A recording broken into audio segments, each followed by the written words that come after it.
केंद्र सरकार ने सुप्रीम कोर्ट से राजद्रोह कानून को चुनौती देने वाली याचिकाओं पर विचार नहीं करने और केंद्र द्वारा पुनर्विचार की कवायद का इंतजार करने को कहा है। केंद्र सरकार की ओर से सुप्रीम कोर्ट में दायर हलफनामे में ये कहा गया है कि राजद्रोह कानून पर फिर से विचार किया जाएगा, इसकी फिर से जांच की जाएगी। सरकार ब्रिटिश काल के कानूनों की जकड़न दूर करने के लिए वचनबद्ध है।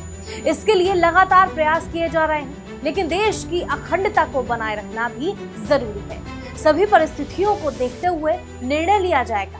फिलहाल सुप्रीम कोर्ट राजद्रोह कानून की वैधता पर सुनवाई न करे। कोर्ट से फिलहाल सुनवाई स्थगित रखने का अनुरोध करते हुए सरकार ने कहा है कि उसने 2014-15 से अब तक 1500 से ज्यादा पुराने कानून निरस्त किए हैं। कोर्ट को कानून पर सुनवाई से पहले सरकार के निर्णय का इंतजार करना चाहिए। राजद्रोह कानून का भारतीय दंड संहिता की धारा 124A में परिभाषित किया गया है। कानून में कहा गया है कि अगर कोई शख्स सरकार विरोधी सामग्री लिखता है, बोलता है या ऐसी किसी सामग्री का समर्थन करता है, राष्ट्रीय प्रतीकों को नीचा दिखाने की कोशिश करता है, तो उसके खिलाफ राजद्रोह का मामला दर्ज हो सकता है। अगर ये सब काम कोई देश विरोधी संगठन करता है, तब भी राजद्रोह का मामला दर्ज हो सकता है। इस कानून को ब्रिटिश जमाने में 1870 में लागू किया गया था और तब ब्रिटेन की सरकार के खिलाफ काम करने वालों पर इस कानून का इस्तेमाल किया जाता रहा।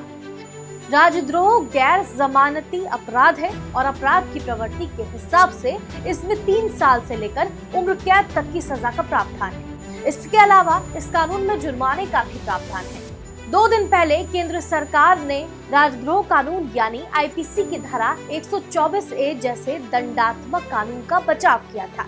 केंद्र सरकार ने राजद्रोह कानून को काफी असरदार भी बताया था और उसे साबित करने के लिए सुप्रीम कोर्ट में कई तर्क भी दिए गए। केंद्र सरकार ने यह भी कहा था कि इस कानून में कुछ भी गलत नहीं है, इसलिए इस पर पुनर्विचार की जरूरत भी नहीं है। 10 मई यानी कल ही इस मामले की सुप्रीम कोर्ट में सुनवाई होनी थी और उससे ऐन पहले केंद्र सरकार ने ये दूसरा हलफनामा दाखिल किया है।